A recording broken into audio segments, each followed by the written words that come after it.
our country's in $17 trillion in debt. We give $50 billion a year in foreign aid. And in Egypt, we gave them $1.5 billion to a country that continues to become more extreme. We have Syria, we have all these countries who hate us. So the question is, why do we continue, in light of our economic problems, why do we continue to give foreign aid to countries that hate us, and we're giving all this money to Islamic extremists? So the question is, $50 billion, and recently Forbes magazine called South Carolina one of the death spiral states, because now we have more people dependent on government than the private sector. So why are we giving $50 billion, which is basically wealth redistribution, to other foreigners and not putting our country first? There's no doubt we have about 60% of Americans receive something from the government, without any question.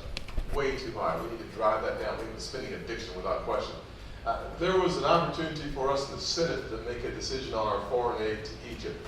Classic example, the Rand Paul amendment back about 2 months ago to not provide more resources to the country in the form of F-16s and tanks. I voted not to give that money because we ought to question what we get in return for our investments, but we ought to analyze how to make the America safer by our foreign investments. And Egypt's a classic example. As we move forward, if we find ourselves in a position where Egypt's military action becomes defined as a coup, we'll be in a stronger position to cut off that aid, because we certainly cannot fund coups. And so until we get to that point, you'll hear myself, Ted Cruz, Rand Paul, and others take a strong stand on questioning what do we get on the return on the investment for the money that we're giving out throughout this world. Let me just add to that. Everything Tim said is just spot on right. We've got to quit giving money to countries that hate us. They can hate us for free.